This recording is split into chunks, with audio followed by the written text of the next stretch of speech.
오늘 본문 예수님께서 공생애를 시작하시기 전에 마귀에게 시험을 받는 장면입니다.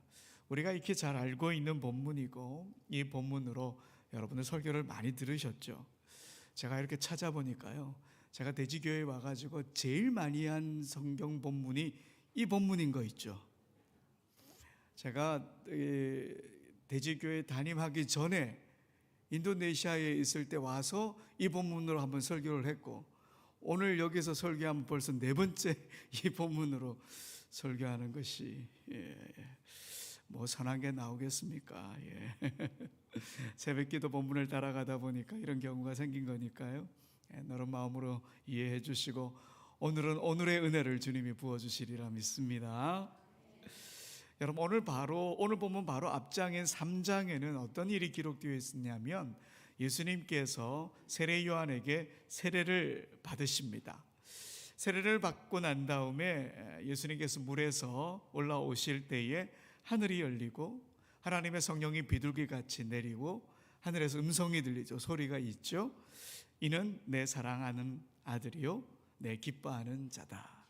예수님의 이 세례 사건을 통해서 예수님께서 하나님의 아들이다 라고 하는 이 정체가 온 세상에 다 드러나게 된 겁니다. 그리고 오늘 본문 4장으로 이어지는 거예요. 그래서 오늘 본문은 우리 예수님의 정체인 하나님의 아들이라고 하는 이 정체에 대해서 마귀가 시험을 하는 그런 장면인 거예요. 여러분, 오늘 보면 3절과 6절에 보면 하나님의 아들이여든 이라고 하는 말이 반복되지요. 그러니까 하나님의 아들이라고 하는 정체성을 흔들어 놓겠다, 이런 목적을 가지고 마귀가 시험을 하고 있습니다. 예수님이 받으셨던 시험, 돌로 떡이 되게 해라, 성전 꼭대기에서 뛰어내려라, 엎드려 절하면 이 모든 것을 주겠다, 이 세 가지 유혹이었지요. 이 모든 시험이 하나님의 아들이신 예수님의 정체성을 막 흔들어 놓는 그런 시험이었습니다. 여러분, 첫 번째 시험을 한번 보십시오. 우리 4장 3절에 보면 내가 만일 하나님의 아들이여든 명하여 이 돌들로 떡덩이가 되게 하라. 그런데 이 본문을 헬라어 원문에 맞게 아주 엄격하게 번역을 해보면 네가 하나님의 아들이기 때문에 돌로 떡덩이가 되게 해라. 여러분, 우리 예수님 이미 세례를 받으실 때에 하나님의 아들로 다 선언이 되었죠. 그래서 마귀도 예수님이 하나님의 아들인 걸 잘 알고 있었던 겁니다. 그런데 예수님도 하나님이시니 당연히 돌이 떡이 되게 하실 수 있는 그런 능력이 있으시지요. 만약에 그렇게 했다면 예수님은 하나님의 뜻보다 마귀의 음성을 따르게 되는 거지요. 여러분, 하나님의 아들은 누구와 마음이 같아야 할까요? 하나님과 마음이 같아야 합니다. 하나님의 음성에 귀 기울여야 합니다. 하나님의 일을 하기 위해 이 땅에 오셨으니까요. 마귀는 하나님의 아들이라고 하는 예수님의 정체성을 막 흔들어 놓는 겁니다. 마귀가 예수님의 신분인 하나님의 아들을 부정하지는 않습니다.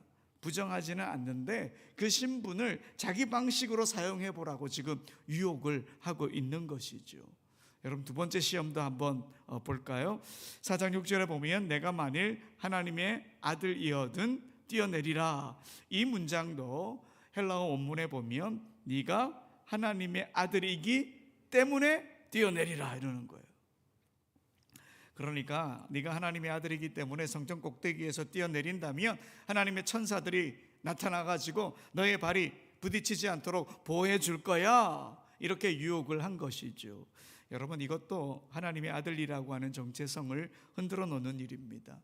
하나님을 신뢰하지 못해서 하나님의 아들이 못 뛰어내리는 것, 이게 아니잖아요. 얼마든지 뛰어내릴 수 있으세요. 그리고 하나님의 사자가 와서 예수님을 보호하지 않아도 예수님은 스스로 자신을 보호할 수 있는 능력이 있으세요.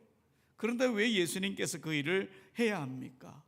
그 일을 할 필요가 없는데 하나님의 아들이신 예수님께서 마귀에게 노란할 필요가 없지요. 이 일이 아니어도 하나님의 아들 되심을 드러내실 일이 얼마나 많이 있겠습니까?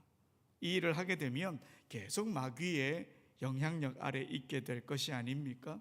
하나님의 아들은 하나님의 뜻에 집중해야 하는 것이지요. 여러분, 마지막 세 번째 시험도 한번 봅시다. 우리 8절 9절 함께 읽어봅시다. 마귀가 또 그를 데리고 지극히 높은 산으로 가서 천하만국과 그의 영광을 보여 이르되 만일 내게 엎드려 경배하면 이 모든 것을 내게 주리라.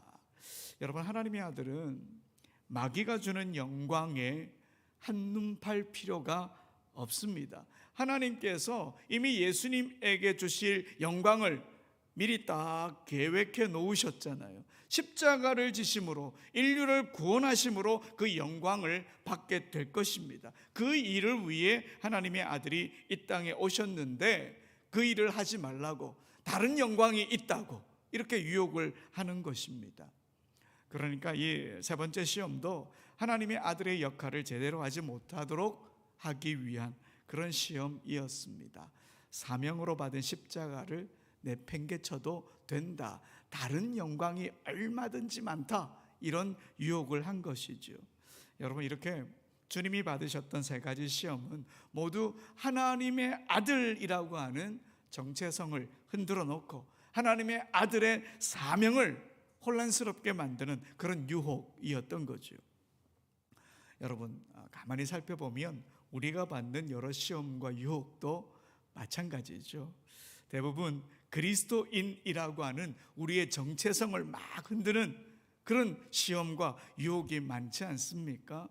그리스도인답게 삶을 살지 마라, 네 그렇게 살다가는 세상에서 바보 된다, 그리스도인 사명 다하지 않아도 된다, 자 봐라, 저 사람 저렇게, 저 사람도 장로고 저 사람도 권사고 집사인데 이렇게 사는데 니만 뭐 하려고 그렇게 사노? 이런 유혹이 우리에게 온다 하는 것입니다. 여러분, 1절에 보면 이런 시험을 일으키는 자를 마귀라고 소개하고 있습니다. 마귀는 헬라어로 디아볼로스라고 하는 단어입니다. 어떤 뜻이냐? 헐뜯는 자, 고소하는 자, 이런 뜻을 갖고 있습니다. 그리스도인이라고 하는 정체성을 막 흔들어서 헐뜯고 우리를 넘어지게 해서 세상을 향해 고발하고 하나님께 고소하고 막 이러는 자라는 것이죠. 여러분, 오늘 이 기도회를 한번 생각해 보십시오.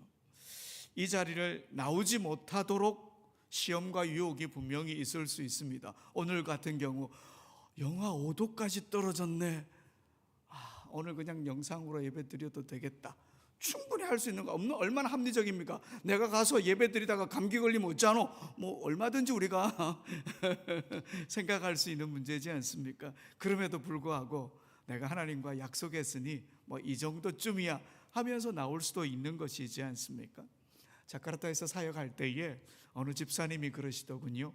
수요 기도에 나오려고만 하면 자꾸 전화가 온대. 왜 그래 자꾸 전화가 오는지 모르겠다고.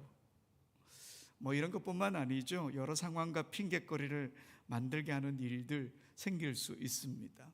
그런데 한두 번 그런 일로 기도회 자리를 빠지다 보면 기도하지 않아도 잘 사네, 내가 기도하지 않아도 교회는 잘 돌아가네, 뭐 이런 마음이 자리 잡게 되겠죠. 또 그리스도인이라며 마땅히 연약한 일들을 돌보고 상처난 이들을 싸매고 눈물 흘리는 자들의 눈물을 닦아 주어야 하는데 이런 일들을 할 수 없게 만드는 심리적 요인, 그걸 악한 영들이 우리 마음에 막 심어주는 겁니다. 시험은 이렇게 그럴듯하고 합리적인 그런 핑계로 우리에게 다가온다 이 말이지요. 그러니 우리는 그리스도인이라고 하는 우리의 정체성을 더 견고하게 다져야 합니다. C.S. 루이스의 스크루테이프의 편지라고 하는 책이 있는데요, 이 책은 삼촌 마귀인 스크루테이프가 조카이자 신참 마귀인 웜우드에게 보내는 편지 형식으로 쓰여진 작품입니다. 그러니까 편지를 통해서 삼촌 마귀가 조카 마귀에게 막 가르치는 내용의 그런 작품입니다. 사람을 어떻게 유혹해야 되는지, 어떻게 해야 사람들이 하나님으로부터 멀어지는지, 이런 계략들을 가르치는 거예요. 이 책을 읽다 보면 마귀의 계략이 얼마나 교묘한지, 그리고 우리가 얼마나 쉽게 속아 넘어갈 수 있는 존재인지 이런 걸 깨닫게 됩니다. 그래서 저는 이 책을 읽을 때마다 이 작가 루이스의 통찰력이 참 대단하다 감탄하기도 합니다. 이 책에요, 이런 장면이 나와요. 조카 마귀가 어느 사람이 예수님을 믿기로 결단했다, 그 소식을 삼촌 마귀에게 보고를 한 모양이에요.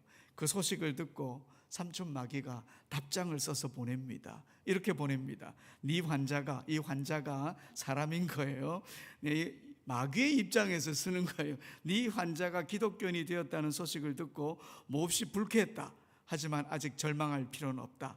성인이 되어 회심한 사람들 가운데는 잠시 원수의 진영에 머물다가, 이 원수의 진영이라고 하는 것은 예수님 편에 서서 머물다가 다시 돌아와 우리와 함께 지내는 사람들이 수백 명도 넘으니까 네가 할 일은 그로 하여금 원수 앞에 나아가지 못하게 하는 게 아니다. 이 원수 앞에는 하나님 앞에 나아가지 못하는 게 아니다. 그로 하여금 아직 몸에 배어 있는 나쁜 습관들을 그대로 유지하게 해라. 그렇게만 해도 그는 정신적으로나 육체적으로 여전히 우리 편이다. 이 사실을 한시라도 잊지 마라. 이렇게 편지를 써 보냈다는 거예요. 여러분, 이 대목 좀 마음이 찔리지 않습니까? 새해를 딱 시작하고 오늘 한 21일 딱 지났는데 여러분 막 써놨을 거 아니에요. 결단으로 뭘 하겠다 딱 그랬는데 여전히 옛 습관에 머물러 있는 여러분과 마주할 때가 많지 않습니까? 성경을 읽어야 되겠다, 운동을 해야 되겠다, 기도를 해야 되겠다, 수요 기도회는 2026년에는 꼭 다 참석해야 되겠다. 물론 그런 분은 안 계시겠지만 그렇게 약속을 해놓고 옛 습관, 나쁜 습관이 그냥 그대로 있는 거예요. 그렇게 하면 어떻게 될까요?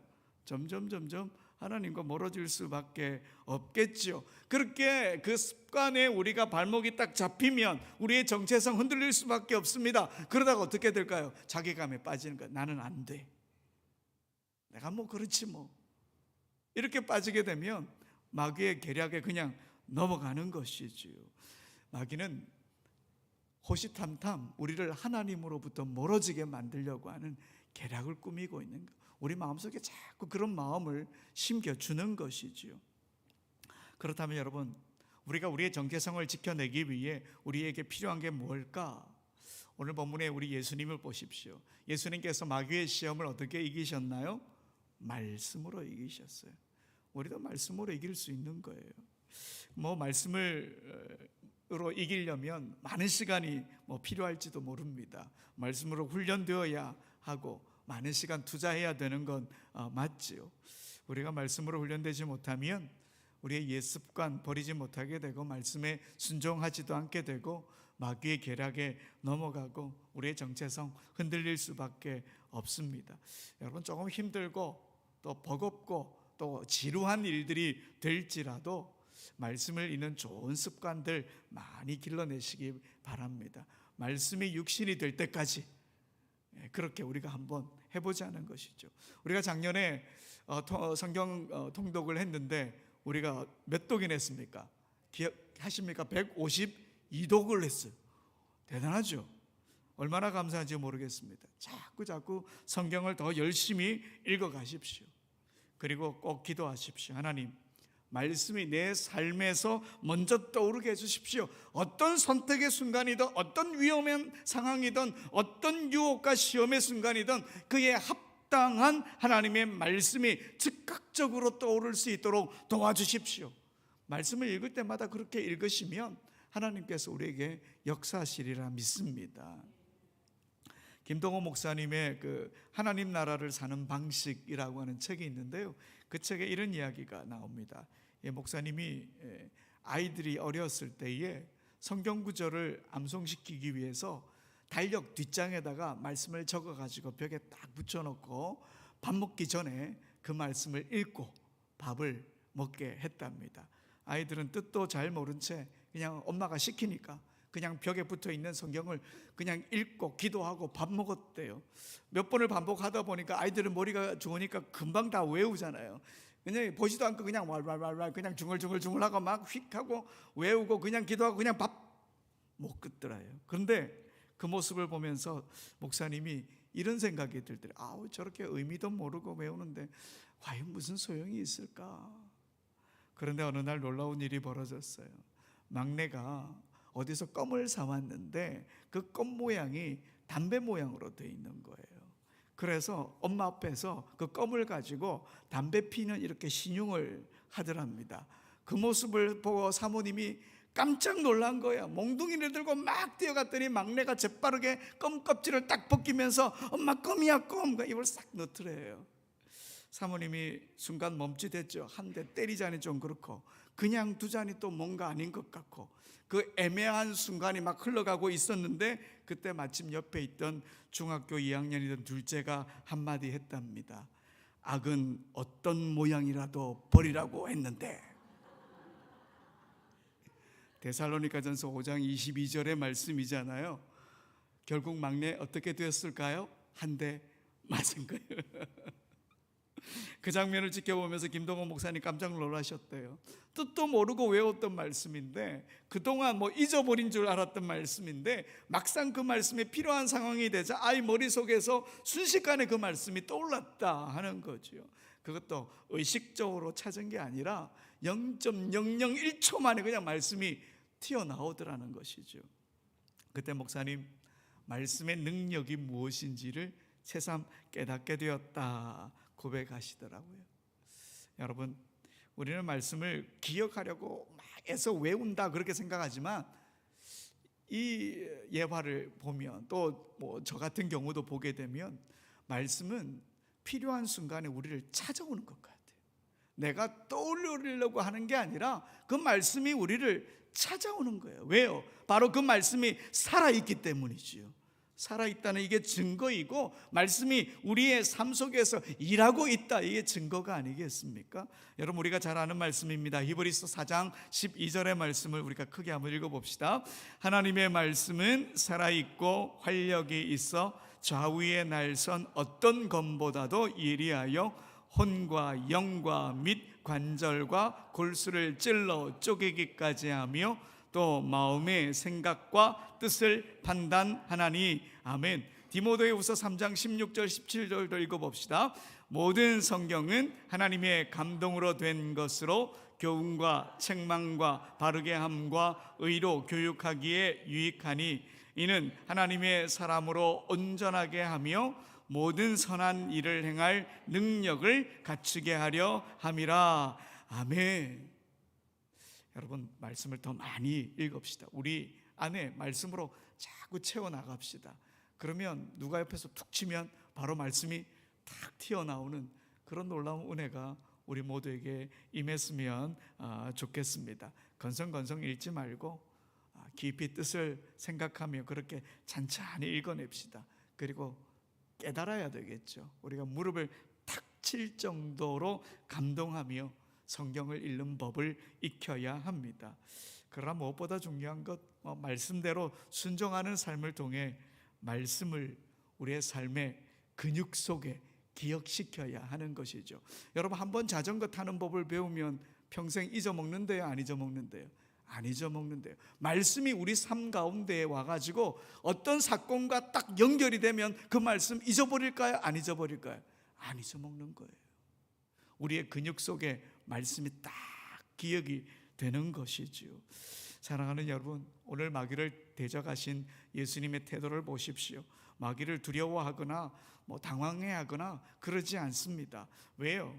하나님의 아들이라는 분명한 정체성을 가졌고 무엇보다 말씀으로 또한 성령의 도우심으로 그 마귀의 시험을 이겨내셨으니까요.